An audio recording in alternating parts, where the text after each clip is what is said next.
US president Donald Trump മരിച്ചോ? ട്രംപിൻ്റെ ആരോഗ്യസ്ഥിതി മോശമാണോ? ഇത്തരം ചർച്ചകൾ ചൂടുപിടിക്കുകയാണ്. അഭ്യൂഹങ്ങൾ ചൂടുപിടിക്കാൻ കാരണം കഴിഞ്ഞ ദിവസം വൈസ് പ്രസിഡന്റ് JD വാൻസ് ഒരു അഭിമുഖത്തിനിടെ നടത്തിയ പരാമർശങ്ങളും. ഈ അഭിമുഖത്തിൽ നിന്നുള്ള ഭാഗം അടർത്തിയെടുത്ത് വ്യാപകമായി പ്രചരിക്കുകയും ചെയ്യുന്നുണ്ട്. ട്രംപിൻ്റെ ആരോഗ്യസ്ഥിതിയെക്കുറിച്ചുള്ള ചോദ്യത്തിന് JD വാൻസിൻ്റെ മറുപടിയാണ് ചർച്ചയായത്.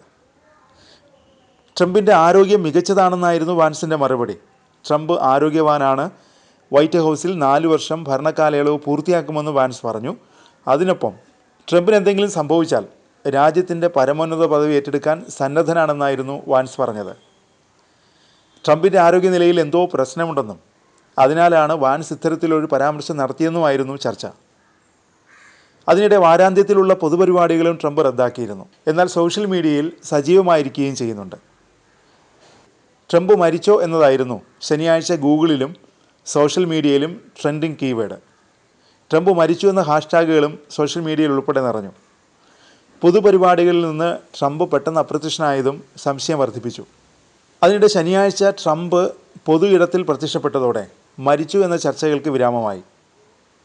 രോഗത്തെക്കുറിച്ചുള്ള ചർച്ചകളാണിപ്പോൾ സജീവമായി തുടരുന്നത്.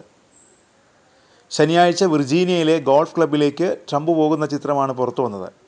വെള്ള ടീഷർട്ടും ചുവന്ന തൊപ്പിയും ധരിച്ച് ട്രംപ് ഗോൾഫ് ക്ലബ്ബിലേക്ക് പോകുന്ന ചിത്രമാണ് പുറത്തു വന്നത്. പ്രാദേശിക സമയം രാവിലെ 8:45ഓടെയാണ് ട്രംപ് ഗോൾഫ് ക്ലബ്ബിലേക്ക് പോയത്. ട്രംപിനൊപ്പം പേരക്കുട്ടികളും ഉണ്ടായിരുന്നു. ഇക്കാര്യം വൈറ്റ് ഹൗസ് തന്നെ അറിയിക്കുകയായിരുന്നു. ഓഗസ്റ്റ് 26-ന് മന്ത്രിസഭാ യോഗത്തിൽ പങ്കെടുത്ത ശേഷം പിന്നീട് പൊതുപരിപാടികളിലൊന്നും ട്രംപ് പ്രത്യക്ഷപ്പെട്ടിരുന്നില്ല. പിന്നാലെ വലത് കൈയിൽ ചതവും കണങ്കാലിന് ചുറ്റും നീരുമുള്ള ട്രംപിൻ്റെ ചിത്രങ്ങൾ പുറത്തു വന്നു. തുടർന്നാണ് ആരോഗ്യസ്ഥിതിയെക്കുറിച്ചുള്ള അഭ്യൂഹങ്ങളും കൊഴുത്തത്. ട്രംപിൻ്റെ ആരോഗ്യ പ്രശ്നം ഗുരുതരമല്ലെന്ന റിപ്പോർട്ടുകളും പുറത്തു വരുന്നു. ട്രംപിന് CVI എന്ന രോഗമാണെന്നാണ് പുറത്തു വരുന്ന വിവരം. പ്രായവും ദീർഘനേരം നിൽക്കുന്നതും മൂലമാണ് ഈ രോഗാവസ്ഥ ഉണ്ടാകുന്നത്. ദീർഘകാലം ആസ്പിരിൻ ഉപയോഗിക്കുന്നവരിലും കണങ്കാലിലെ വീക്കം ഉണ്ടാകാമെന്നും ആരോഗ്യ വിദഗ്ധർ ചൂണ്ടിക്കാട്ടുന്നു. ചർച്ചകൾ ഇങ്ങനെ ചൂടുപിടിച്ചതോടെയാണ് ശനിയാഴ്ച സോഷ്യൽ മീഡിയ പ്ലാറ്റ്ഫോമായ ട്രൂത്ത് സോഷ്യലിൽ ഗോൾഫ് ക്ലബ്ബിലേക്ക് പോകുന്ന ട്രംപിൻ്റെ ചിത്രം വൈറ്റ് ഹൗസ് പുറത്തുവിട്ടത്. അമേരിക്കയുടെ പ്രസിഡന്റ് പദവിയിലെത്തുന്ന ഏറ്റവും പ്രായം കൂടിയ വ്യക്തിയാണ് ട്രംപ്. 78 വർഷവും 7 മാസവുമായിരുന്നു ട്രംപ് പദവി ഏറ്റെടുക്കുമ്പോഴുള്ള പ്രായം.